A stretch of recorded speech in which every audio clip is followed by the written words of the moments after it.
Hola, soy Sandra, la experta en nada, pero curiosa de todo, y estás escuchando el podcast La Fuerte Imparable. En este episodio estamos con Daniel Panza, el actual Brand and Innovation Culture Director en Interloop y fundador de TEDx Zapopan. Con Daniel hablamos de su trayectoria en Alemania, cómo funciona el sistema educacional allá, cómo llegó a México, cómo llegó en el mundo de la innovación y su trayectoria en México.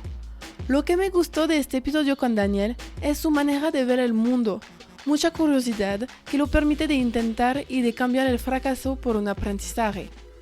Si te gusta el podcast, puedes seguirme en Instagram @lafuerteimparable. Espero que le van a gustar este episodio con Daniel. Aquí vamos, c'est parti. Hola Daniel, gracias por aceptar mi invitación y bienvenido en el podcast La Fuerte Imparable. ¿Cómo estás? Muy bien, muchas gracias, Sandra. ¿Te gustaría introducirte para nuestra audiencia que no te conoce? Ok, claro. Hola, ¿qué tal? Mi nombre es Daniel Panza. Yo soy alemán, croata, bosniaco, que vive en México desde 2005. Y aquí, desde que vivo en México, he trabajado en el TEC de Monterrey como profesor. Fue mi primer trabajo. Después organicé los eventos TEDx aquí en Zapopan. Y desde hace casi 10 años trabajo para una compañía que se llama Interloop Group. Wow, impresionante. Entonces vamos a regresar a todos tu trayectoria, pero siempre me gusta empezar con tu infancia, porque pienso que eso define mucho lo que hacemos ahorita. Uh-huh. Entonces, ¿cómo estaba Daniel niño? ¿Cómo te describiría? Uh-huh. Bueno, Daniel niño nació en una familia pues multicultural, aunque antes era Yugoslavia, la mamá era más de Croacia, el papá viene de Bosnia y fueron inmigrantes que inmigraron a Alemania. Entonces yo estaba ahí entre las culturas que me rodeaban, la cultura alemana, con la cultura croata, bosniaca que estaba en mi familia. Y entonces desde niño estoy como fui siempre la persona que cuando llego a Croacia soy el alemán, cuando estoy en Alemania soy el extranjero. Entonces siempre estoy el extranjero de alguna forma. Y me gustó esta postura porque al final dije, pues si estoy, todo el mundo es mi hogar, ¿no? Y esto fue como algo que me marcó desde niñez. ¿Y cómo fue tu infancia? ¿Te sentiste como parte de alemana? ¿Cómo te consideraste como alemán o no? Mira, yo creo que como niño no sé qué tanta identidad tienes con el nacionalismo, ¿no? Como niño pequeño. Yo pensaba que así eran tal vez todas las familias, ¿no? Aquí hablaba 2 idiomas en casa. Ah, qué padre, sí. ¿No? El croata con mis papás, el alemán con los vecinos y en la escuela y con los amiguitos. Y entonces yo creo que me hice más consciente de que existe este nacionalismo y estas cosas. Era cuando empezó la guerra en Yugoslavia, en los 90s, donde de repente en nuestro departamento en Alemania recibimos creo que fueron 14 o 16 primas y primos que emigraron de las zonas de guerra y vinieron con nosotros a Alemania.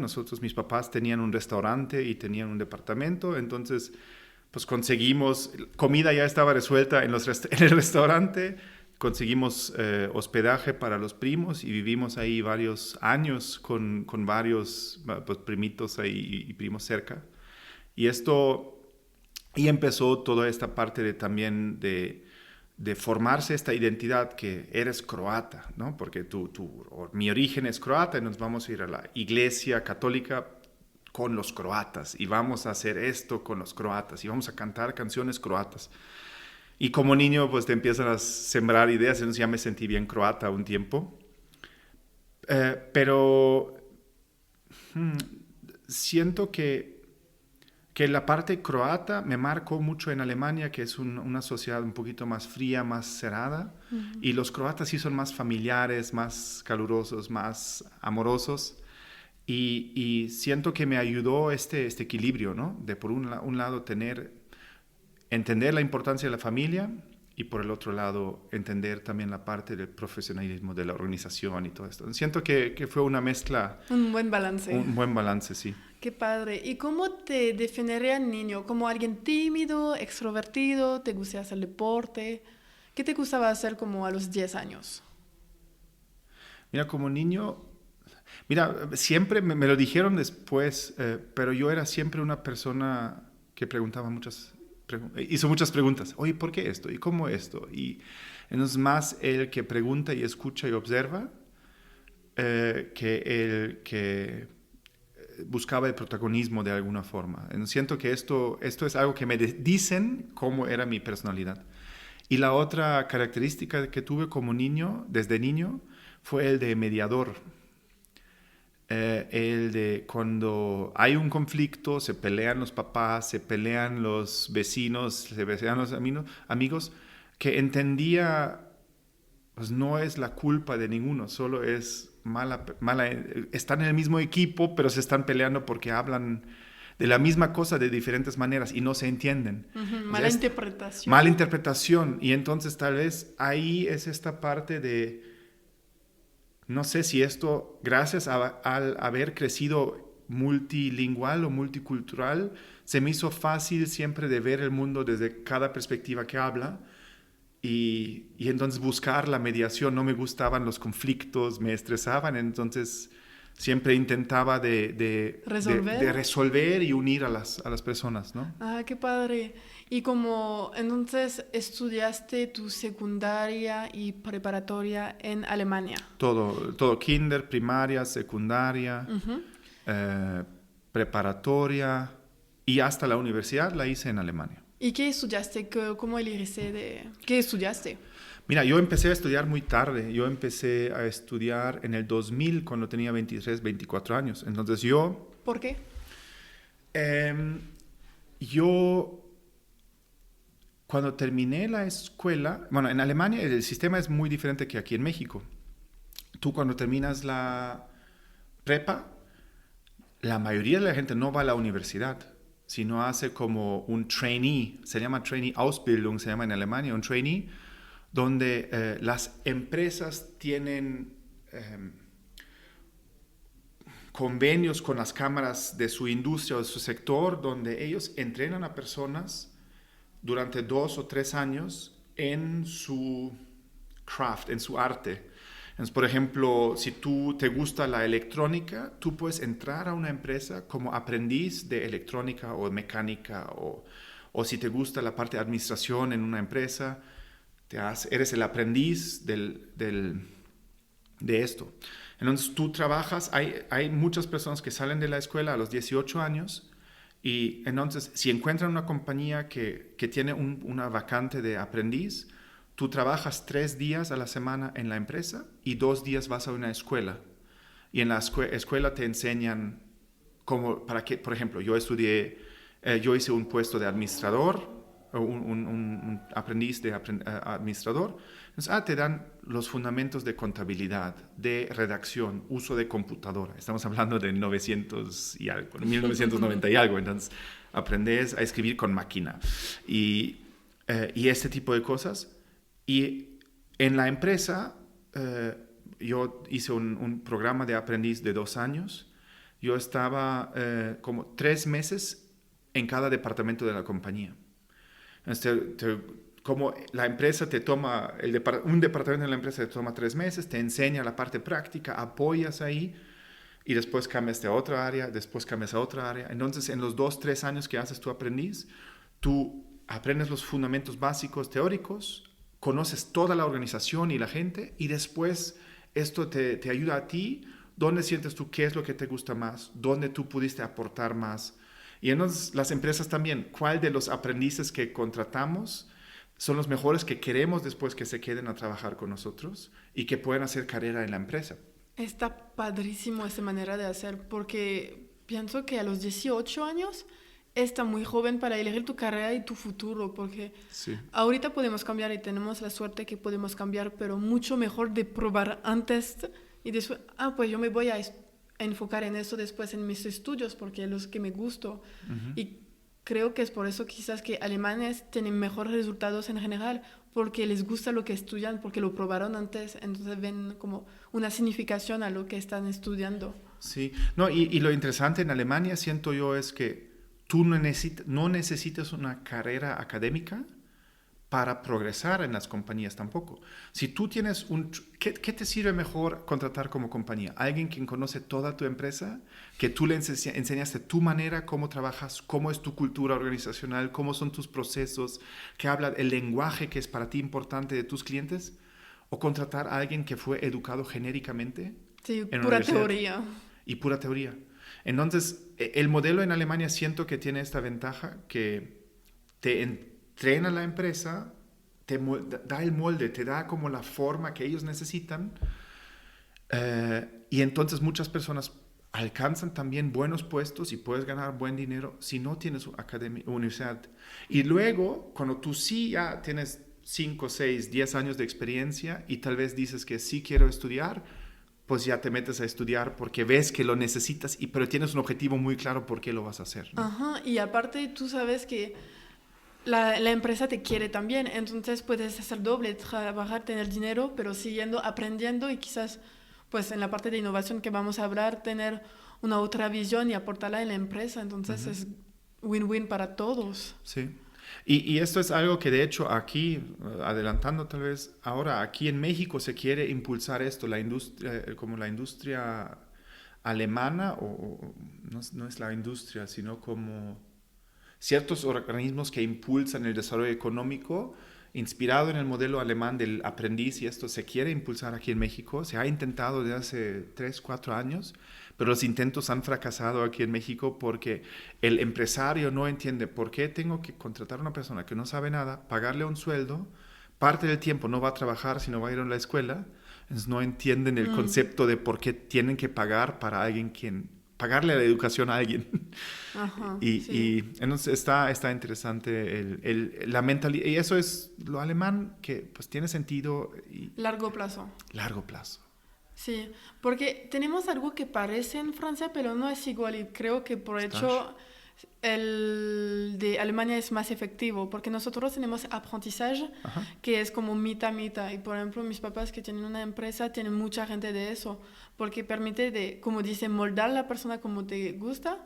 Pero la cosa es que tenemos, porque primero no pagas un full salario, Ajá. como pagas a mitad y aparte el gobierno te apoya. En Alemania Entonces, sí. pues en Francia es como apoyan, muchas empresas logran hacer eso porque tienes un apoyo consecuente que no creo que hay aquí.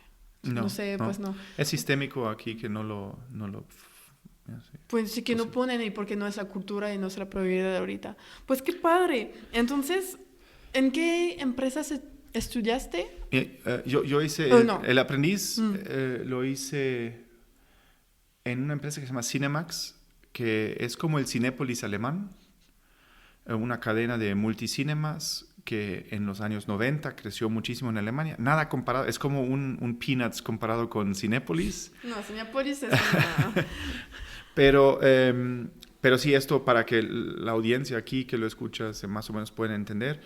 Y ahí fue conocer la operación, pero también ir al corporativo y ver la planeación de películas, negociación con los proveedores de las películas y esto. Y sí, y trabajé en la parte de administración, no toda la parte de contratación, recursos humanos, cultura organizacional, finanzas. Ah, súper bien, bien completo. Entonces... Y eso fue lo primero que hice, 2 años. Y cuando terminé con esto, yo no quise quedarme como administrador y entonces en unas vacaciones en Croacia, en la playa, conocí unas chicas guapas, también croato-alemanas, y les dije, me preguntaron, oye, ¿ya te graduaste? ¿Qué quieres hacer? Y yo dije, mira, me interesa el tema de marketing, porque tenía amigos que ya estudiaron marketing y hicieron internships, prácticas en Estados Unidos y en Suiza, y dije, esto podría ser interesante, o me gusta el tema de medios. Entonces la chica dijo, yo trabajé con una empresa de medios, producción de series y películas y este tipo de cosas. Si quieres te consigo un internship, unas prácticas profesionales de 3 meses. Y pues tal vez eso es una entrada para ya cambiarte de lo administrativo a los medios. Dije, pues sí, las dos cosas me interesan, entonces ahí se abrió la puerta. Pues dale. Solo que no era pagado. Entonces yo en las noches trabajaba de mesero, de 7 de la tarde hasta las 12 de la noche. Llegué a la 1 a mi casa, dormía y a las 7 de la mañana tenía que salir otra vez a carretera 1 hora para ir a la ciudad donde hice el internship, y para pagar la gasolina y todo esto tenía que trabajar. Ajá. Los 3 meses me aventé así, dormir un poco, trabajar mucho. Y gracias pues, a esta apuesta también me ofrecieron después un trabajo ya después del internship. ¿Y te gustó este trabajo entonces en los medios? Pues fue interesante trabajar ahí con actores, ver cómo se produce una serie, qué diferentes, todos los puestos que salen al final de una película, ver toda esta gente que está involucrada en producir un contenido. Esto fue interesante al inicio y hice varios episodios de una serie para Endemol. No sé si conocen Endemol, los que hicieron también Big Brother y esas cosas. Sí. Pero tienen no solo los TV shows, pero también series. Y entonces trabajé como en algo de ER, no sé si conocen estas de hospitales, pero en alemán medio chafa con actores feos, no con George Clooney y otros actores famosos. Pero fue como la entrada y después de medio año en esta empresa me contrataron en otra empresa y trabajé para otra producción que hicimos la parte de los stunts, de las explosiones, perseguir autos en la calle y todo esto. ¡Qué padre! Y no enfrente de la cámara, sino en toda la parte de atrás, donde tenías que coordinar muchas personas, actores, los de la producción, maquillaje y todo. Entonces esto fue como trabajé casi 2 años en esto. Y después de 2 años, entonces ya, yo tenía 19 cuando me terminé del programa, o bien 20 cuando terminé el programa de trainee. Después como casi 2 años en la industria de producción de películas. Y me di cuenta, vi personas que tenían ya yo tenía 20 y algo, y conocí personas que tenían 40. Y pensé, cuando yo tengo 40 años no quiero seguir haciendo lo que ellos están haciendo. Okay. Entonces tenía esta duda si esto es lo que quiero hacer o no. Y un amigo me invitó a una fiesta, uno de los amigos que era como un role model, me dijo, vamos a una fiesta en otra ciudad, pero acompaña, antes tengo que ir a la universidad, tomar una clase de economía y cuando termina la clase vamos a la fiesta. Y yo, ok, no tenía auto, entonces me fui con él y en lugar de esperar fuera me dijo, ven conmigo al salón y siéntate en el aula de la universidad. Y yo siempre pensaba que yo era demasiado tonto e incompetente para estudiar, como tenía una baja autoestima y en mis capacidades. Y nos sentamos en el aula y el profesor estaba platicando algo de microeconomía o macroeconomía. Y de repente hace una pregunta el profesor y nadie contesta. Y yo, cuando trabajas en film, cada minuto cuesta un chingo de dinero. Entonces tú estás aprendiendo a escuchar en el walkie-talkie. Ok, cut, vamos, next. No. Pero siempre tienes que escuchar las instrucciones. Entonces yo tenía un oído de escuchar. Y entonces el profesor una pregunta y yo dije, pues hace rato dijo A, B, entonces la respuesta es A, B. Y como nadie levantó la mano, levanté la mano. Sí, señor. Y contesté, es esto. Correcto. Y mi amigo me estaba volteando a ver, ¿y por qué sabes esto? Pues lo acaba de decir el profe, ¿no? Entonces, y a 2, 3 de estas, entonces ahí fue un momento donde dije, tal vez si no quiero ir el camino de trabajar, tal vez la universidad sí es algo para mí. Uh-huh. Entonces, esto fue antes, nunca en mis planes, como de ir a universidad. Entonces dije, bueno, voy a aplicar y a ver dónde me dejan. Ajá, ¿te gustó las clases? Pues más que me gustaron las clases, dije, universidad es algo que me abre nuevas posibilidades, tengo más opciones, eso pensaba. Y pues aparentemente no soy tan tonto como pensé, entonces hay que hacerlo. Entonces apliqué, me aceptaron en una universidad, de hecho en la misma ciudad donde estábamos en la uni, solo en la universidad del lado. Uh-huh. Y empecé a estudiar administración de empresas. Ok. ¿Y cómo pasó esta carrera? ¿Te gustó? De hecho, para mí fue interesante porque al mismo tiempo, de hecho, antes de empezar la primera clase, obtuve un trabajo para una empresa donde trabajé en marketing. Decidí estudiar negocios para dedicarme al marketing. Entonces me ofrecieron un trabajo en una empresa de hacer trade marketing, una empresa que se llama que hacen los productos Gore-Tex. Aquí en Gore-Tex. Sí, quizás. Los rain jackets Sí. y esos zapatos y esas cosas. Es lo más popular. Entonces me ofrecieron trabajo de hacer trade marketing y promoción de sus productos. Y entonces obtuve este trabajo. Entonces yo trabajaba y al mismo tiempo estudiaba. Y el trabajo me ayudó mucho de aprovechar las clases en la universidad. Porque entonces yo voy a la clase y veo, mira, este problema me sirve para este conflicto que tuve con el compañero. O esto lo que pasó ahí, se puede usar estos modelos para resolverlo, ¿no? Entonces todo que aprendaste en la universidad lo podía replicar directamente, como luego. No necesariamente aplicar, pero pude entender cómo esto que pasa en otro departamento, que pasa ahí, cómo pude ponerle un nombre. ¿Dónde es la respuesta a este problema? Uh-huh. Y esto yo creo que fue muy útil. En los 3 años dediqué mucho tiempo a trabajar, poco a estudiar. Y en el último año, en el último semestre de las clases, un amigo me dijo, ¿sabes qué? Podemos ir a Francia a hacer una maestría de intercambio. Nos vamos de intercambio a otro país y en lugar de solo ir de intercambio, nos van a dar el título de maestría. Solo pagando las colegiaturas en Alemania. Entonces súper dije, bien. wow. Y en Francia ya cambió el chip, ya no pude trabajar. Entonces en Francia ahora, quiero aprender cómo es ser buen estudiante. Uh-huh. Y entonces allá fue leer libros y hacer cosas los que un buen realmente estudiante. un estudiante.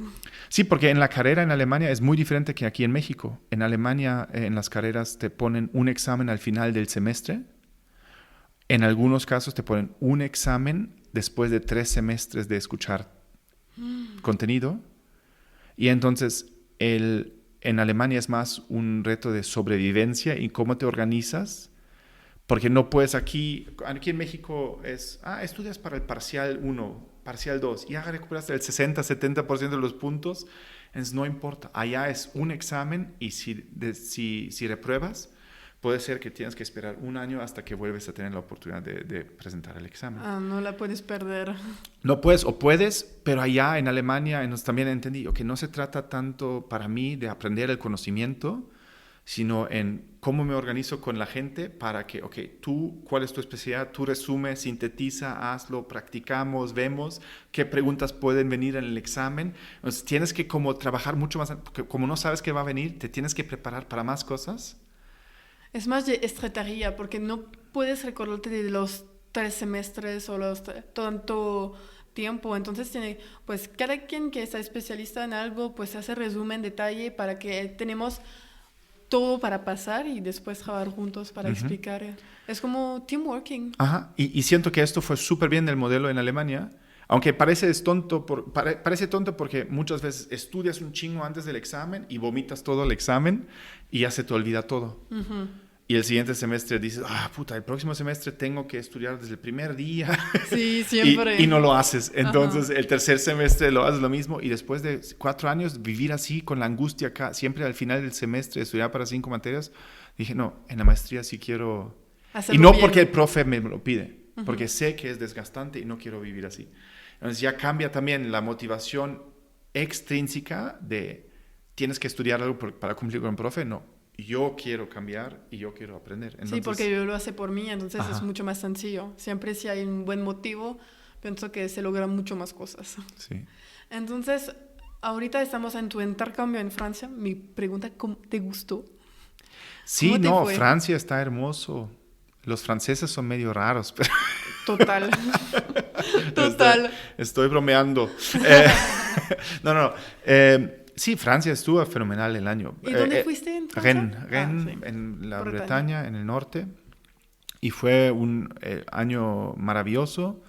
Personas de todo el mundo estudiaron ahí en la universidad. Amigos de Canadá, Chile, España, China, Suecia, Alemania, Portugal, no sé, como estábamos de múltiples culturas y esto fue algo también muy, muy enriquecedor. El grupo más grande eran los latinos. Siempre. Y los pinches latinos también todo el tiempo hablando solo en español. Entonces... Pues porque es muchos países que se entienden, entonces pueden hablar con muchas personas y mejor le habla el idioma como nativa, materna, sí. que empezar a hablar francés. Y para mí eso fue una gran oportunidad porque me gustó. Fueron donde más hice clic, fueron con los latinos. Ok. Y entonces ya después de la maestría, en la maestría conocí a una chica, ella se regresó a México, la vine a visitar, ella me consiguió una entrevista y entonces ya conseguí aquí trabajo después de la maestría. Entonces, ¿que te conseguí un trabajo dónde en México?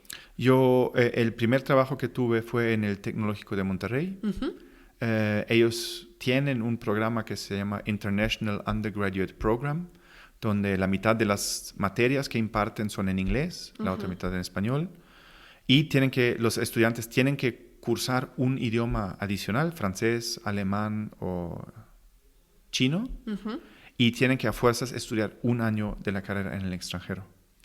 Está súper Entonces, padre. Ellos necesitaban profesores que pueden impartir clases en inglés. Yo con mi maestría y con mi experiencia di clases de marketing. Fue lo primero que hice. Y está súper padre porque ahorita vemos que sí, apenas te graduaste, pero tenías tanta experiencia de antes que pues sí, tenía sentido que enseñas porque tenía todas las experiencias antes más tu título.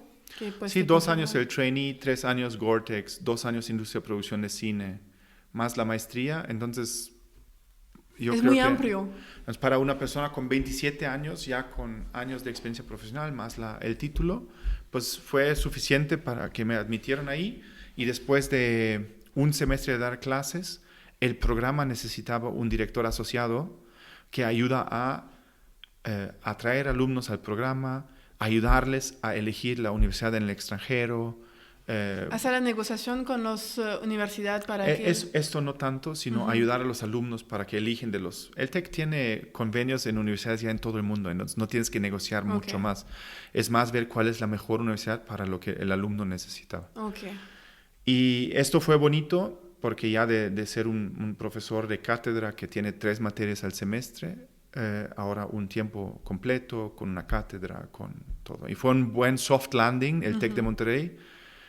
No sé si has ido al campus del TEC, pero está hermoso el campus, está todo verde, está todo organizado, el TEC paga su nómina a tiempo. Entonces, para mí no fue tanto un shock cultural de trabajar en una institución como el TEC, como en Alemania. Quizás fue un súper puente de pasar de la organización de Alemania, que está súper organizada, es una de las mejores, más reconocidas en el mundo, de pasar a México, que tiene una organización distinta, pero el TEC de Monterrey tiene este balance para...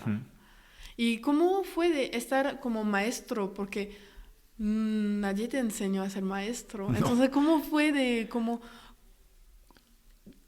¿Te dio gusto de enseñar a la gente algo que te gustaba? ¿Cómo lo pasaste este momento? Mira, el TEC te enseña a ser maestro. Entonces, tú tienes que tomar 50 horas por semestre de capacitación que te preparan a ser maestro. ¿Qué técnicas educativas hay? ¿Cómo puedes diseñar una clase? ¿Cómo puedes enseñar con casos de estudio? ¿Cómo técnicas didácticas o otras cosas? Entonces te enseñan ciertas cosas base y luego depende de ti. También yo lo vi como gran oportunidad de... Ahora yo no solo tengo que leerlo para responder a un examen, sino tengo que entenderlo para poder enseñarle a alguien. Entonces, para mí, el ser profe y tener que sintetizar tanto la información para poder explicarlo a alguien y buscar ejemplos, yo fui el que probablemente más aprendió en todo el proceso. ¡Ah, qué padre! Y entonces, ser profe yo creo que estuvo también bien, porque también ser profe, siento, es como ser vendedor de alguna forma. Solo que no vendes un producto, sino vendes ideas y para obtener atención. Tu recompensa es atención. Es lo más original, creativo que tú eres para abordar a un cliente, o un estudiante, captar la atención y ver por qué es relevante esto para él. Necesitas empatía, necesitas pintarle cómo podría ser algo ideal. Siento que fue una muy buena práctica para mi labor también, ¿no? O para la vida. Para la vida, de Sí, hecho. te ayudó mucho para el futuro, para todos tus Sí. trabajos. Solo que sí fue difícil, como con morro de 27 años, que llegué a ser profesor. ¿Y cómo fue tu español? Yo no hablaba español al Ajá. inicio, tenía 2 años de estudiar español, pero fue muy básico. Entonces, yo enseñaba al inicio en inglés, pero todos los cursos de capacitación en el TEC son en español. Entonces, yo escuchaba mucho. Entonces, ahí aprendí también que probablemente para poder aprender a hablar más tienes que escuchar mucho o leer mucho. Entonces, siempre son los sentidos opuestos de los que quieres usar, ¿no? Entonces, si quieres hablar, necesitas escuchar y ver. Entonces, leer libros o algo.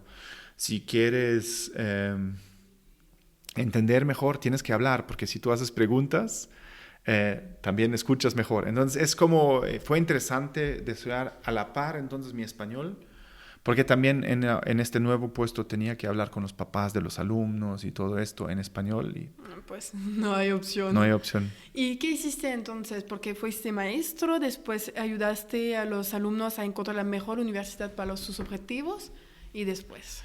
Y en el camino, el TEC también está muy pues, bien conectado con empresarios también en la ciudad. Y conocí a una persona, se llama Jorge Valdés Simancas. Él es el presidente, CEO de una compañía mexicana que es Valsi. Valsi hace productos como bombas de agua, generadores eléctricos, productos para jardinería y otras cosas que parecen categorías no muy sexys, pero para ferretería.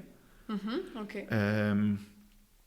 Y él es no sé cómo, es una máquina el señor. Entras a la oficina y un chingo de libros de todo lo que quieres. Entonces, tiene una biblioteca fenomenal. Él se chuta todos estos libros, cada semana pide 5 nuevos libros y los lee. Entonces, a mí me tocó conocerlo a él. Él compartía la importancia de innovación y cómo tenemos que innovar en las empresas. Y entonces él quería con la universidad crear un nuevo programa de innovación para alumnos no solo de ingeniería o no solo de negocios o solo de diseño, sino cómo hacemos un programa para alumnos de todas estas diferentes carreras. Y entonces yo iba a las clases de él nos daba clases de innovación y qué está pasando y cómo hacerlo. Yo dije, en mi maestría yo vi temas de innovación y me interesa el tema y quiero trabajar con este señor. Y logré que me entonces asignan el trabajo de abrir o diseñar un programa de innovación con él, buscar otros compañeros profesores que se quieren integrar ahí, reclutar estudiantes de diferentes carreras y después, cuando ya teníamos los estudiantes, buscar empresas que quieren trabajar con los estudiantes en proyectos de innovación. Y esto fue para mí a la transición de solo enseñanza y administración a algo ya más de temas de innovación. Y ahora lo que probablemente en la audiencia es común, pero el Business Model Canvas, no sé si a ti te tocó estudiarlo. No. El Business Model Canvas, aquí en México yo creo que sí está bien chutado el tema, pero en el 2008 nadie conocía este concepto y nosotros trajimos al autor de ahora World Famous Author, Alexander Osterwalder, lo trajimos en base a su tesis doctoral para que nos explique cómo funciona este modelo. Lanzamos la primera materia de innovación de modelos de negocio y todo un programa de innovación de modelos de negocio. Los estudiantes que estudiaron el programa ganaron el Cisco iPrize. Cisco Systems es la empresa de tecnología. Dijo, ¿sabes qué? Para el equipo que me ayuda a diseñar un $1 billion business model, un negocio que genera $1,000 millones, les vamos a dar $250 mil, $3 millones de pesos de premio. Está increíble. Y los alumnos del TEC ganaron este premio, ganaron el premio del Social Innovation Challenge, el Santander Premio a la Innovación. Entonces fue muy padre ver cómo la teoría que aprendimos del practitioner lo logramos a bajar a un concepto de estudiante y el estudiante sabía cómo pensar algo para hacer innovación relevante para las grandes empresas. ¿No? Wow. Entonces empezaste con eso, como en el tema de innovación con eso, a implantar este programa en el TEC ¿Y cuánto tiempo seguiste a desarrollar este programa, por ejemplo? Yo estuve ahí, diseñamos el programa en el 2007, lo lanzamos en el 2008 y yo me quedé hasta el 2010. En los 8, 9, 10, estos 3 años yo estuve ahí. Y después uno de los profesores que estaba en mi equipo, él se quedó con el programa y yo salí a un proyecto de emprendimiento. De hecho, era el papá de una de las alumnos que ganó los 3 millones de pesos. Ah, súper bien. Tu primer emprendimiento, ¿no? Bueno, ahí yo no fui el emprendedor, sino me uní a un equipo que tenía una super tecnología y yo aportar mi conocimiento de modelo de negocio y de mercadotecnia. ¿Y qué fue? Fue un biodetergente para la industria hotelera. Un producto que reduces el consumo de agua un 70%. ¿70? Wow. De la maquinaria instalada en una lavandería de los hoteles, sacas en un turno lo que normalmente trabajas 3 turnos. El impacto ambiental en lugar de un hotel promedio chiquito en Cancún. Bueno, aquí en Guadalajara, Fiesta Americana Grande, el detergente que consume al mes son aproximadamente 1.500 kilos. Es enorme.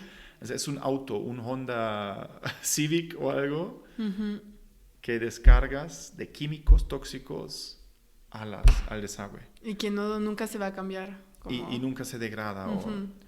Y este señor inventó un producto que se biodegrada en menos de, no sé, 80 días, que consumes una décima parte, 10% de estos químicos. O sea, consumes menos, biodegradas menos, consumes menos agua, menos luz, todo menos desgaste, todo mejor. Y fue muy interesante ver cómo impulsamos esta innovación aquí en México. Y la visión fue muy, muy interesante de convertir a México en un destino tal vez más ecológico hotelero del mundo. Sí, y aparte fue en 2010. Fue 2010. Entonces, cuando pues ecología aún no estaba tan como ahorita, no fue tan importante. Mira, ahora sigo trabajando con temas relacionados y el tema de ecología en la realidad es que siento que a las empresas dicen que les importa, pero no les importa. No, es más que lo hablamos en los medios y hay que hacer como greenwashing para que pues que compran la gente, porque si dices que eres más ecológico, pues la gente son listos a pagar más aparte para tener su conciencia mejor. Sí. Y siento yo que la industria, pues se habla mucho, pero se actúa. Es igual como innovación. Todos dicen que quieren ser innovadores, pero cuando vienes con una innovación no quieren cambiar. Entonces hay un problema psicológico de miedo y de prioridades que pues, está muy arraigado en el empresariado aquí en el país, ¿no? Bueno, tal vez en el mundo. Sí, creo que es en el mundo, que no creo que es solo aquí. Pero, ¿y cómo? Pues vamos a llegar en ese tema ahorita, porque ahorita eres parte de 2 empresas, eres socio de 2 empresas, Gawana. No, Gawana es un proyecto que hago con un amigo, que de hecho el que tomó mi puesto como director del Centro de Innovación, se llama John Cooper. Él y yo seguimos estudiamos innovación, practicamos innovación, la aplicamos con muchas empresas diferentes. Entonces, compartimos estas experiencias para ayudar a otros equipos a incrementar o mejorar su efectividad en temas de innovación. Pero eso es algo que dedico tal vez el 10-15% de mi tiempo solo. Es solo como un hobby. Ok. Lo bueno un es hobby que está muy útil para todos. Sí, para mí es muy útil porque aparte de hacer mi trabajo de operación diaria, me permite a confirmar cosas que sé y verlo aplicado en otros contextos para ver que este aprendizaje me sirve otra vez donde estoy trabajando. Entonces es como algo chido. Y trabajamos ahora con proyectos como con John Deere, los tractores, con Continental, los de automotriz, la empresa que hace las llantas y componentes electrónicos. Antes trabajé con Intel en un proyecto. Entonces me permite trabajar con equipos de innovación en las empresas multinacionales. Y justo en eso, ¿tendrías como un ejemplo de innovación no sé si tienes, pero de una empresa realmente viste un cambio como significativo? Espero que normalmente todas las empresas viste un cambio porque es por eso que te contratan para ver un cambio, pero de una empresa que no quería o estaba reticente a hacer un cambio innovacional y que lograron realmente a implantar pues un polo innovación, vamos a decir, y que... Sí, mira, aprendí muy rápido, si no hay interés por parte del director o de dirección, una visión de innovación, no vale la pena desgastarse ahí en estas empresas. Yo trabajo normalmente con equipos que ya tienen, saben que es importante, pero no saben cómo hacerlo. Equipos que siento también innovación es algo, hay mucho show, mucho, mira, post-its y design thinking y como muchos de estos buzzwords, pero no, no empiezan, hacen brainstormings y empiezan como con la parte más equivocada del proceso. Generemos ideas y hacemos cosas. Y la empresa donde dedico la mayoría de mi tiempo es una de las empresas más innovadoras, creo que del país, en términos de hacen innovación a nivel científico, desarrollan nuevas tecnologías en químicos y en lubricantes, en desmoldantes y en otras cosas que para nosotros como seres humanos comunes B2C no nos importa, pero que ahora una empresa que hace acero unos $12 millones al año. ¡Wow! ¿Sabes? Entonces, ese tipo de innovación científica para aplicada a la industria, pero también tiene un modelo de negocio innovador, tiene también una cultura innovadora, tiene también nuevos canales de distribución. Entonces, como innovación lo ven como... Algo normal. Algo normal y de hecho... Mira, es una de las empresas más innovadoras que conozco y internamente nadie habla de innovación. ¿Cómo? Porque si lo piensas honestamente, siento que justo el problema es cuando dices que tienes que innovar. Uno, tu expectativa a ti mismo es tienes que sacar algo wow y cuesta mucho dinero y me van a robar y tengo que patentar. Entonces hay como muchos paradigmas y creencias asociados con la palabra innovación. Y esta empresa es mucho más práctica. ¿Cómo empiezas? Entonces vamos a ir en práctico ahorita. ¿Cómo empiezas? Nuevo cliente dice, me ayudas, queremos innovar, no sabemos cómo. ¿Qué haces con ellos para lograr el objetivo de pues, estar más productivo, satisfacer su cliente? Sí, mira, ahí justo con John Deere nos pasó, ¿no? Entonces el equipo de ingeniería de John Deere, pues quieren ser más innovadores. Y es un departamento dentro de la organización. Y nosotros les preguntamos, ok, ¿quieres ser innovador? ¿Dónde puedes hacer la mayor aportación a tu empresa? ¿Cuáles son los desafíos del futuro de John Deere? Entonces, ahí tienes, mira, ¿sabes qué? Tenemos, por ejemplo, no es el caso de John Deere, pero en tractores y esto hay mucha competencia de Asia, por ejemplo, productos muy económicos. En esta parte del mundo ya tienen tractores que manejan solos y que son como autodirigidos y tienen sensores. Entonces, desde productos súper baratos hasta un tractor que maneja solo, pues hay toda una gama de otros nichos y aplicaciones, ¿no? Entonces, bueno, si sabemos, no necesitas una innovación, sino ¿qué innovaciones necesitas para defenderte contra los low costs? La tecnología de los self-driving trucks y todo existe. El precio es muy caro. ¿Cómo lo haces más feasible para una granja que implemente eso? No es un problema de tecnología, sino es un problema de adopción. Entonces, ¿cómo definir, dependiendo de cuál es tu problema de innovación, es desarrollar un nuevo producto o hacer que una tecnología existente es más usada o que monetizas mejor tus cosas? O si, por ejemplo, hay productos de consumo donde los que tienen el poder es en el canal de distribución, Entonces, si tú ves que tú puedes sacar más y más innovación, pero el que tiene el freno o el poder es el canal de distribución, ¿cómo puedes crear entonces mejor otros canales alternativos? Entonces, ahí siento que empieza la innovación más con cómo puedes crear, comunicar, entregar o capturar más valor. ¿Sí? Wow. Y entonces eso depende de la empresa en su contexto. Cada empresa tiene su propio. Y por ejemplo, esta empresa u otra, ¿cuánto tiempo dura para implementar una innovación?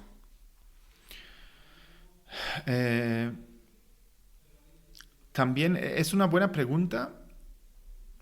Si yo lo veo en la empresa Interloop con la cual trabajo pues mira, desarrollar un nuevo lubricante me dura ahora un mes. ¿No? Es muy poco. Sí, ahora la empresa antes cuando entré, tardamos como años y ahora invertimos en maquinaria y lab equipment y todo que podemos hacer en días hasta. Entonces, como el más pesado es de implementar el proceso, que todo el mundo lo entiende, el humano. Lo más importante es descubrir un problema. Sí, yo puedo resolver un problema químicamente o mecánicamente fácil. Pero ¿qué problema debo de resolver? Entonces, ¿cuáles son? Entender, mira, por ejemplo, el proceso de la industria del acero. Pues llegamos allá, ¿necesitas un lubricante? No necesito. El cliente no necesita un nuevo lubricante, ya uso lubricante aquí. Después vemos, oye, ¿por qué está parada la línea de producción? Porque están cambiando los rodamientos. ¿Por qué tienes que cambiar los rodamientos? Porque hay, no sé, pues hay el agua que usamos en el proceso lava el lubricante y ya tenemos que sacarlos. Y ¿cuánto te cuesta cada hora cuánto dejas de producir? ¿Cuánto te cuesta cada rodamiento? Ese es un problema que vale $12 millones al año. Vamos a ver si yo te puedo diseñar un lubricante para que quede ahí y no se lave con el agua, que resiste las temperaturas y que no gastes tanto en refacciones. Entonces, el proceso de estar ahí y descubrirlo, nosotros tenemos normalmente un ciclo de venta de un año. Antes teníamos 460 días, ahora estamos en un año. Desde que tú contactas a un cliente y descubres una necesidad, es como un año. Después desarrollas rápido el producto, 2 meses. Después haces pruebas, 3, 4, 5 meses. Y ya después lo vendes. Entonces, como 2, 3 años para cerrar el ciclo, desde encontrar un problema hasta que lo monetices.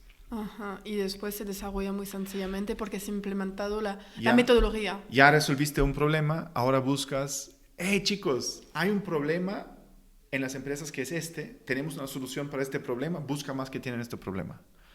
Desarrollo contenido para redes sociales, artículos, blogs, hacer conciencia de esta problemática que se puede resolver. Wow. Y entonces ya generas, ahora es la máquina de cómo escalas el negocio. Uh-huh. Entonces hay un libro que se llama Nail It, Then Scale It, ¿no? Entonces primero tienes que nail the problem, ¿no? Como identificar el problema relevante y después que ya le puedes escalar. Sí, pues qué padre.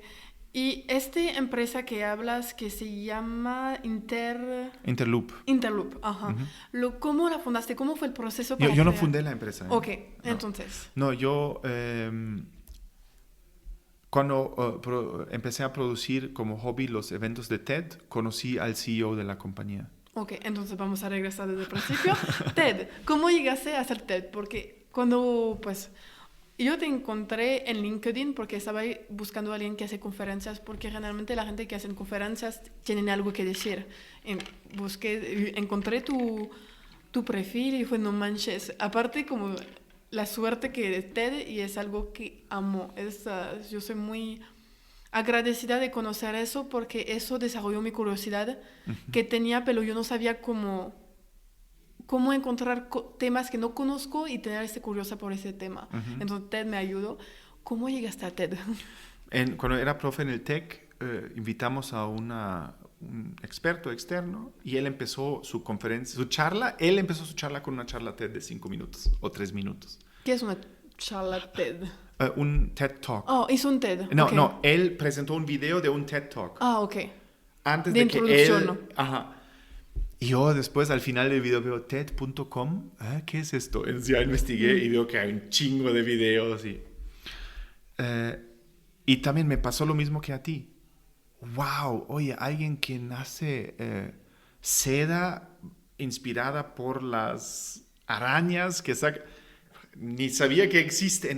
En poco tiempo puedes aprender un chingo de disciplinas y saber qué es todo lo que no sabes. Y me gustó. Entonces, en esta charla fue como el enamoramiento con TED. Y ya empecé a ser consumidor de TED. Y después yo empecé a usar videos TED en mis clases, en mis conferencias, como para no decir todo yo. Si hay un experto que ya lo tiene resuelto y lo puede decir mejor, uso el video de él y solo facilito el diálogo y la reflexión. Pero después vi una resistencia como, pues sí, el Steve Jobs lo puede decir. Este es de Estados Unidos y también él tiene todos los recursos, pero aquí en México eso no funciona. Eso es, sí, lo escuché mucho. Entonces yo dije, wow, entonces en lugar de ver lo bueno y ver cómo sí hacerlo aquí, hay una resistencia, hay una excusa de no, aquí no se puede. Entonces dije, bueno, y nos vamos a empezar. Conocí a un chico, conocí a muchas personas muy interesantes que pensé, yo siento que lo que me enseñaron ellos en cómo hacen, cómo resuelven, a mí me ha impactado y siento que otros mexicanos tienen que saber conocer su historia, porque entonces ya, oye, este güey sin recursos, sin nada, hizo todo esto, entonces ya, ¿para qué dejas de tener excusas, no? Entonces, contacté a TED y les pregunté, oye, estoy profe en esta universidad, siento que hay muchas charlas aquí, ¿puedo yo organizar una charla e invitar a gente? Y me contestaron, eso fue en el 2009, y me contestaron y me dijeron, de hecho estamos deseando el concepto de TEDx, que son esas charlas organizadas en la comunidad. Y me mandaron un borrador de esta idea y dije, sí, quiero hacer un evento TED. Y entonces, en el 2002, yo trabajé con la empresa de detergentes un año.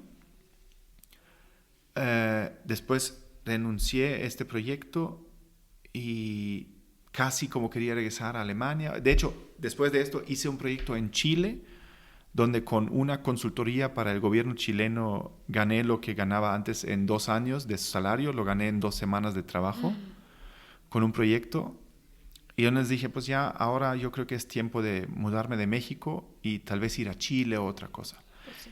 Pero antes de irme, quiero como organizar al menos un evento TED con estas personas que a mí me inspiraron mucho, para que se quede al menos algo de evidencia de hay estas historias y tal vez a alguien le van a inspirar. Y está posible. Y entonces dije, bueno, vamos a usar el TED y después del primer TED, vamos a hacer un segundo TED y en el segundo TED ya conocí a mi ahora esposa, entonces me quedé en México. ¡Qué padre! Y mi pregunta, ¿te recuerdas de tu primer TED? ¿Cómo fue? Sí. ¿Y te capacitaron? No, pues todo está escrito en cómo buscas un expositor, cómo lo coacheas. Entonces me tocó identificar las historias, ayudarles a dar una charla, a darle forma, porque yo invité a mucha gente que no son speakers y no me interesaba buscar speakers, sino me buscaba personas que hicieran algo que vale la pena compartir. Pero esas personas no necesariamente saben cómo hablar en una audiencia y reducir su discurso a 10 minutos, 12 minutos, 15 minutos. Entonces fue muy interesante practicar esto, conocer muchas historias, si tú ves en TEDx Zapopan las 60 charlas que hay, detrás de cada charla de 15 minutos hay fácil 18 horas de haber trabajado con ellos, escuchado su historia, encontrado el ángulo y ver cómo lo puedes contar mejor, cómo puedes conectar con la audiencia, cómo lo hacemos relevante para la audiencia. Y entonces, porque estabas el primero a poner TEDx en México. No, en Guadalajara, en Jalisco. En Jalisco fue el primero. Entonces, ¿cómo? Pues no tienen noción porque nunca fuiste speaker antes. ¿Cómo? Entonces, ellos te dan como una ficha que seguir, cómo contar una historia y tener un impacto. ¿O alguien vino? No, mira, también aquí, siento yo también, aquí hay muchas... sea un buen speaker y usa esas cosas retóricas y para mí yo rechacé todas estas cosas, yo las rechacé. Yo sentí que si una persona tiene un buen corazón, ve una problemática relevante, dedicó su vida para resolverlo y aprendió algo que solo él aprendió porque él es único y aprendió algo único. Me imagino algo muy similar aquí con tu podcast. Pues esta es suficiente, ¿no? Entonces, más como de la forma, busqué El fondo. Eso para mí era siempre importante. Si tenemos un buen fondo, le damos la forma. Y cuando ya tenemos la forma, va a ser igual como eso acepté cuando era profe. Siempre distribución normal como en las matemáticas, ¿no? Hay algunos alumnos que te van a amar, que les vas a cambiar la vida, y hay alumnos que le vale madre y que dicen que eres el peor profesor. Entonces yo aceptaba que yo voy a buscar no una charla, no, voy a hacer 16 expositores o 12 expositores por un evento. Entonces voy a tener contenido para una parte de la audiencia, para otra parte de la audiencia. Lo que cada persona en este momento necesitaba escuchar para quitarse el pedo de la cabeza, ¿no? Entonces estaba pensando cómo diseñar experiencias, qué charlas poner al inicio para abrir la mente y abrir el corazón. Cómo después tener un bloque de charlas de sembrar buenas ideas. Y al final tener charlas de just do it, man. ¿Sabes? Y entonces esto fue algo que yo no estaba pensando solo en cómo hago conferencias, sino, por ejemplo, mis eventos fue el poder de la pasión, el poder de una causa. El poder de la pasión fue 16 personas que tenían todas pasiones diferentes de cómo encontraron su camino para hacer de su pasión su profesión. El poder de una causa fue las historias, 16 historias o algo de personas de, ¿sabes qué? No me importa cuál es mi pasión, sino dónde puedo yo contribuir y cambiar y ayudar. Y cómo se encontraron más a ellos mismos dándole a alguien más. Pues voy a poner de hecho todas las charlas en el enlace para que todo el mundo pueda ver lo que existe en eso. Y entonces después el tercero fue transformaciones imposibles, porque yo estaba, oye, esto de narcotráfico en México o esto en México, ¿cómo se puede resolver? No se puede resolver. Entonces todos me dicen, no se puede. Bueno, vamos a buscar gente que hicieron algo que aparentemente es imposible, posible. Y ver qué podemos aprender de esas personas. Entonces, se llamaba transformaciones imposibles. Y el último, otro grande fue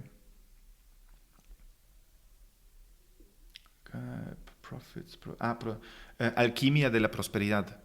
Ahí, como no sé si leyeron o si tú leíste el Alquimista, no. El libro. Está bonito el libro. Paolo Coelho. Okay. Y es la historia de un personaje que quiere ser alquimista para transformar un material abundante en oro. ¿Cómo puedo convertir algo genérico en oro y hacerme rico? Y es la historia del viaje, de cómo él se autodescubre en este viaje de ser alquimista. Entonces lo que yo pensé es, pues tal vez nos falta un poquito de alquimia aquí en México, de cómo lo que ya está en abundancia aquí, cómo esto lo transformamos en algo valioso. Entonces, alquimia de la prosperidad. Cómo con lo que ya tenemos a la mano podemos hacer algo más valioso. Wow.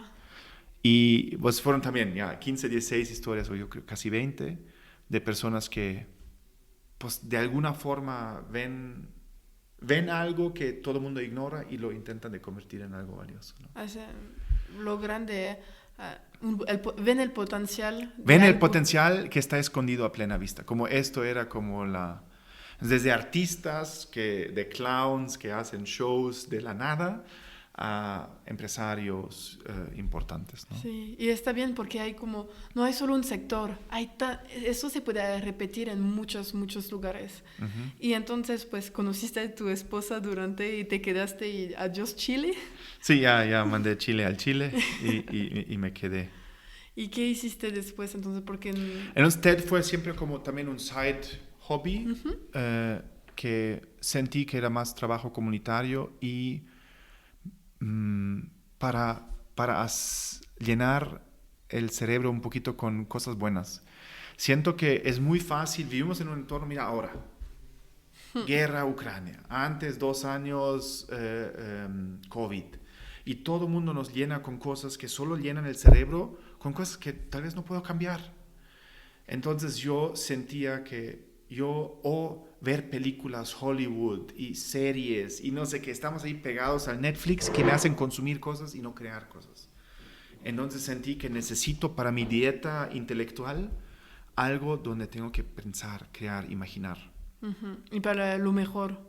Cómo mejorar las cosas cuando... Y hay uno, solo dar visibilidad a gente que mejoraron cosas y que no le dan luz porque siempre lo malo es más como fenomenal y la gente comparte mucho más lo fenomenal que otro. Sí, sí, lo que yo quería hacer es cómo conecto, con TED, el objetivo es cómo conecto el talento local con la plataforma global de TED.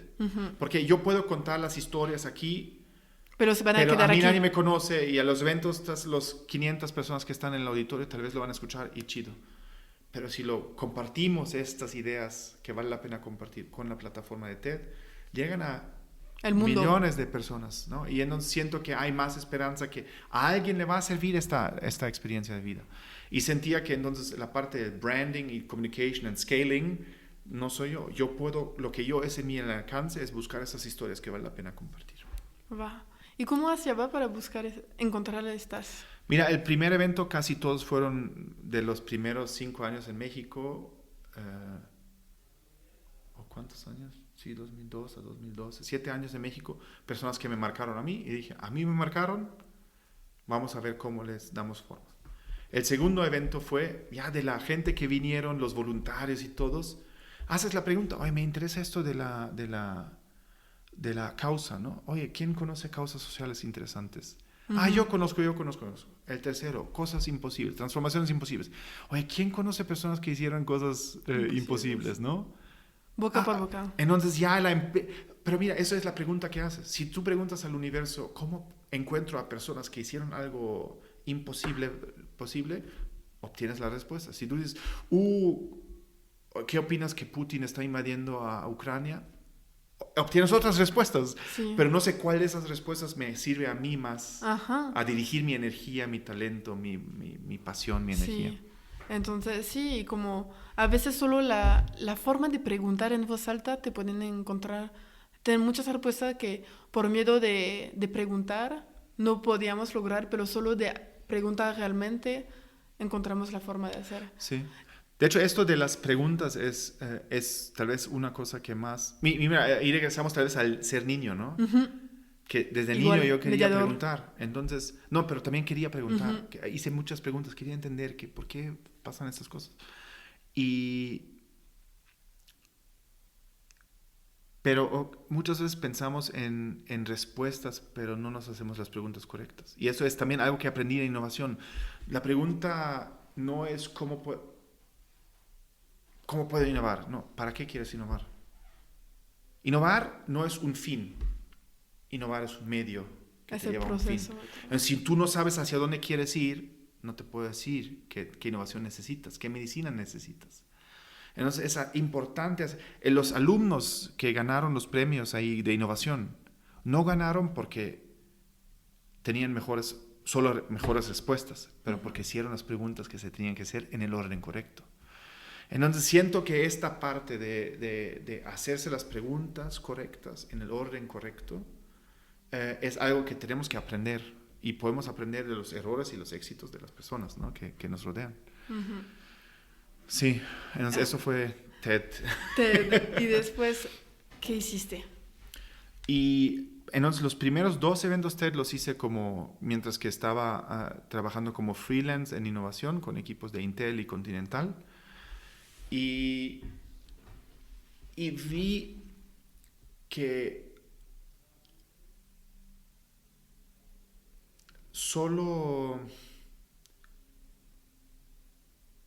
yo puedo saber mucho, yo puedo ganar dinero, ya aprendí a más o menos ganar dinero también con ciertas cosas. Pero si solo trabajo solo, mi potencial siempre va a estar limitado. Entonces, lo que estaba buscando era, la pregunta que me hice es, ¿en qué tipo de equipo me gustaría trabajar? Que tienen talentos, pasiones, ¿Valores? no, talento y pasiones diferentes a los míos, Ujú. pero que compartimos un propósito en común, una causa en común, y que podemos crear más prosperidad. Como esas 4 P's, ¿no? Ujú. Pasión, que son los temas de los TEDs. Pasión, propósito, posibilidades y prosperidad. Son para mí esos 4 ingredientes que yo busco. Siento que a mí no me va a hacer feliz si yo soy solo muy rico, si no me gusta lo que hago. Yo no voy a hacer nunca, porque algo me gusta, pero si no soy bueno, no voy a sacar el máximo potencial. Mejor busco esta mezcla. Y si solo pienso en mí, en yo hacer lo que me gusta y solo la mirada hacia mí, me gusta, me quiero, yo quiero hacer esto, sé que tengo que crear valor para los demás. Si no creo valor para los demás, no hay intercambio de valor. Entonces no puedo capturar valor. Ujú. Entonces para mí, estos 4 ingredientes son como, no sé si visualmente todos que escuchan esto se lo pueden imaginar, pero es como los 4 circulitos que se están empalmando. Entonces yo estoy buscando cómo se empalmo más de estos Me círculos. hace pensar al Ikagaya, de Ajá, japonés. de hecho esto lo conocí después, pero esto fue un Eso. modelo, para mí son los 4 P's de un passion business: Ajá. passion, possibility, purpose and profit. Entonces yo estaba preguntando esto y dije, solo mis posibilidades están limitadas, mi impacto va a ser limitado. Entonces, quería unirme a un equipo y dentro del equipo quería resolver otro problema. Yo aprendo, para mí es muy fácil como consultor externo llegar y decir qué tienes que hacer, pero no me toca trabajar en la operación diaria, liderar con personal, con problemas administrativos, con presupuestos, y eso es estupendo, ¿sabes? Como consultor externo. Yo quería experimentar esto. ¿Cómo me uno a un equipo que vale la pena y donde podemos hacer más cosas chidas? Y ¿cómo puedo aprender también a tener más empatía con las personas que se supone que debo de asesorar de cómo innovar? Ujú. Y entonces me incorporé en esta empresa Interloop Group. ¿Y cómo la encontraste? ¿Cómo? Mira, yo también, cuando salí de la empresa de los detergentes, pues yo empezaba a trabajar freelance, daba algunas clases, hice ciertas cosas y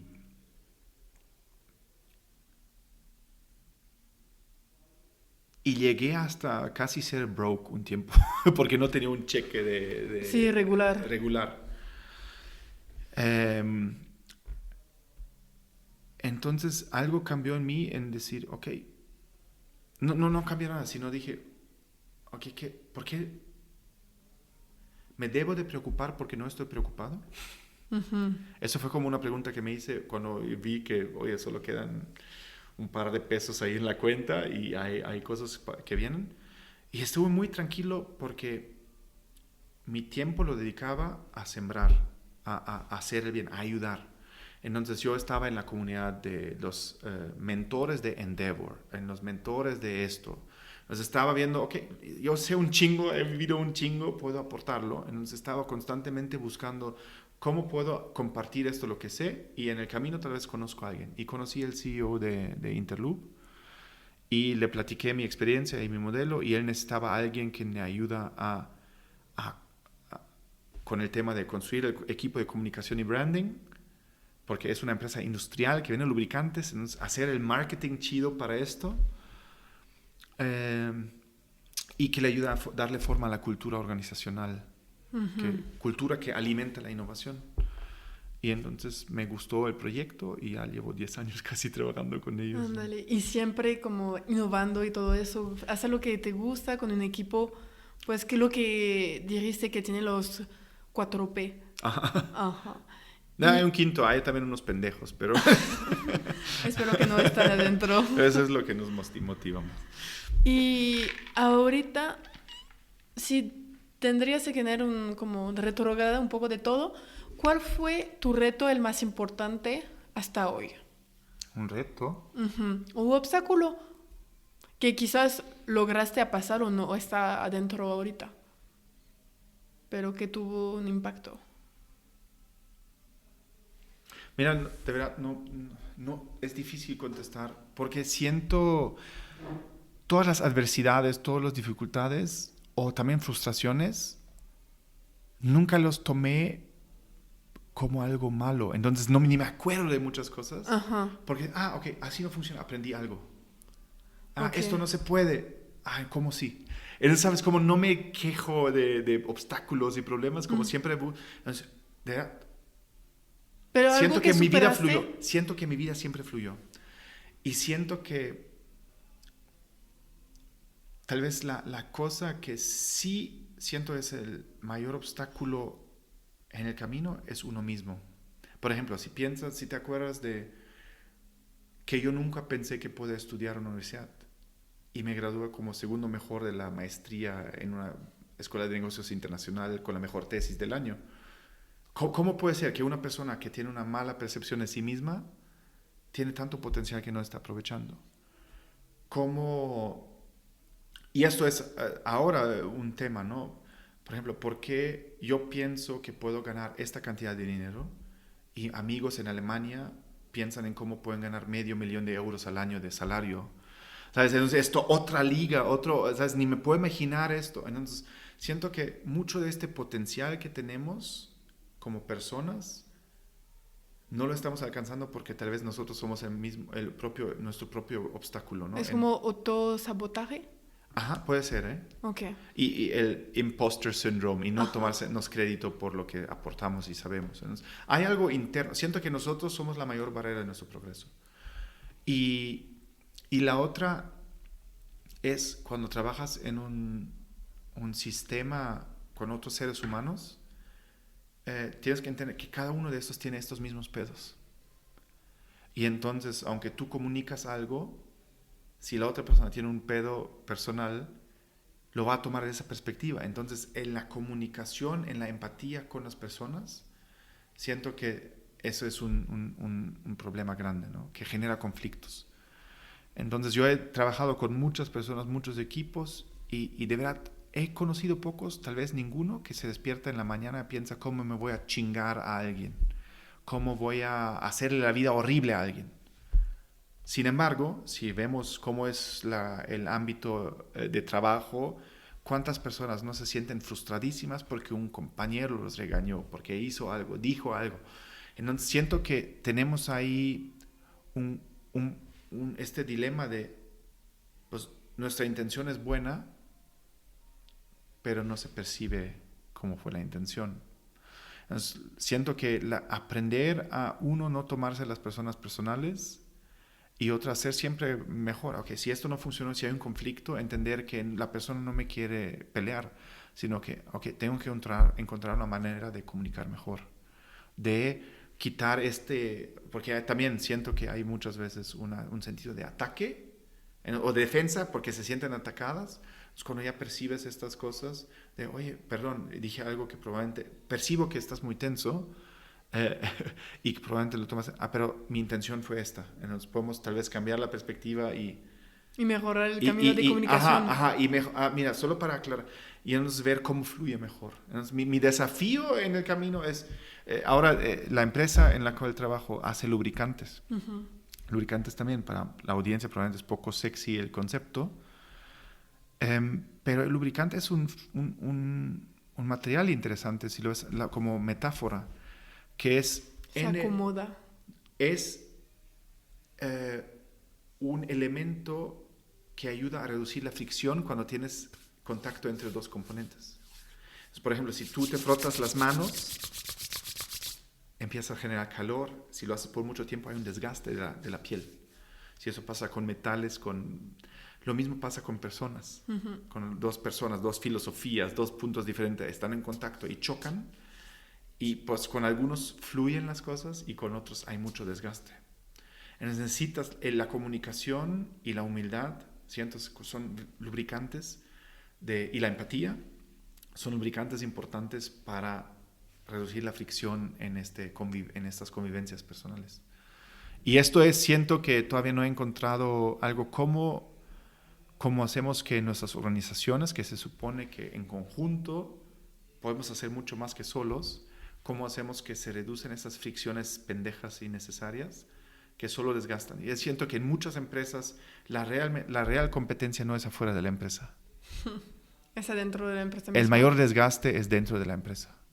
Hasta que se ponen todos de acuerdo, hasta que y cada uno quiera a su manera. Entonces, por eso esas metodologías ágiles, tú crees esto, yo creo esto, son suposiciones. Vamos a hacer un experimento, vamos a validar, vamos a que los datos nos digan qué hacer. No pensar que porque yo tengo un ego, un rango, no sé qué, yo tengo la razón. Entonces, se necesita una dosis de humildad, de empatía, de paciencia, para que fluyan mejor nuestras organizaciones. Y esto es algo que me interesa como contribuir todavía en lo que sigue. Pienso un súper objetivo porque trabajando aquí, trabajando en varias empresas, lo vi. Y vamos a terminar este podcast en este tema porque pienso que da mucho a pensar y analizar para todos. Y entonces tienes que contestar a las últimas preguntas del podcast, que son: si tuvieras la oportunidad de cenar con alguien vivo o muerto, ¿quién sería? Mira, de verdad, tengo ganas de ir a cenar con mis papás porque viven lejos en Alemania. Sería bien. Y con mi hermana y con mis mejores amigos que no he visto en muchos años. Entonces yo creo que home estaría nada mal. Un poquito, vivir tan lejos de la familia, necesito un poquito home. ¿Nos podrías hacer alguna recomendación de algún libro, podcast, película o música que te inspire?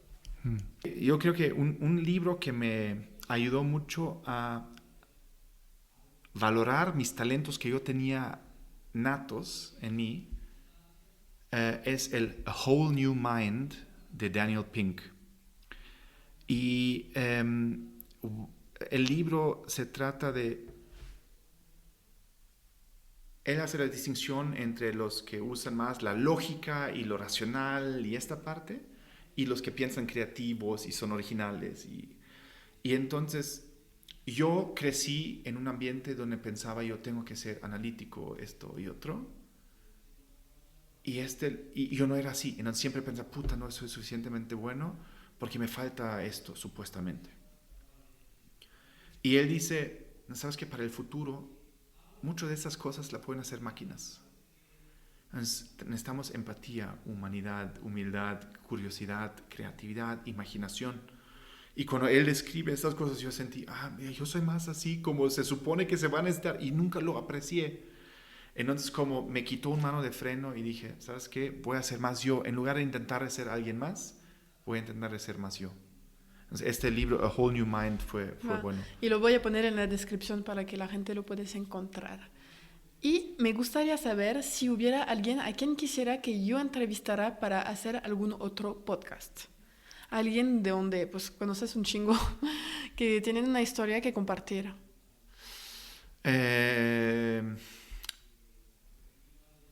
Déjame ver, ¿quién sería bueno? Mira, tu enfoque de tu audiencia, ¿qué quieren escuchar? ¿Cómo qué historias?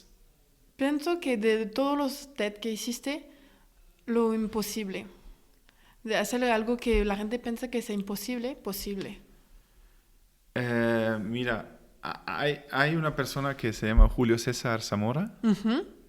Es un señor que viene de El Tulillo, Jalisco, un mini pueblo sin calles y todo esto. Uh-huh. Y hoy es uno de los que más saca patentes para Intel en México, él y su equipo. Y entonces, ¿cómo una persona de El Tulillo, Jalisco, se convierte en uno de los... ¿Exitosos?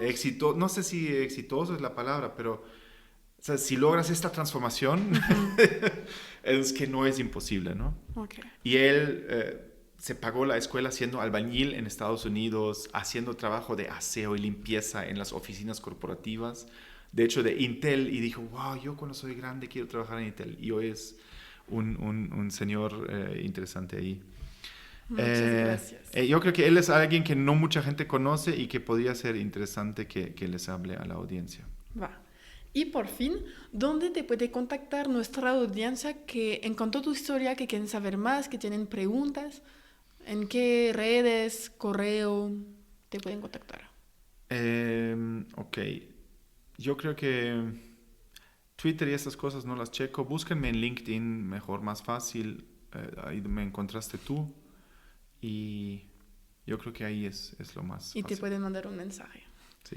Pues súper bien. Muchas gracias, Daniel, por tu tiempo y por compartirnos tu historia, porque la verdad me gustó mucho. Y nos vemos la próxima semana por un siguiente episodio. Gracias por escuchar este episodio hasta el fin. Si te gustó, lo puedes compartir a alguien que podría interesar y motivarlo a ser arquitecto de su propia vida. Nos vemos la próxima semana. ¡A viento!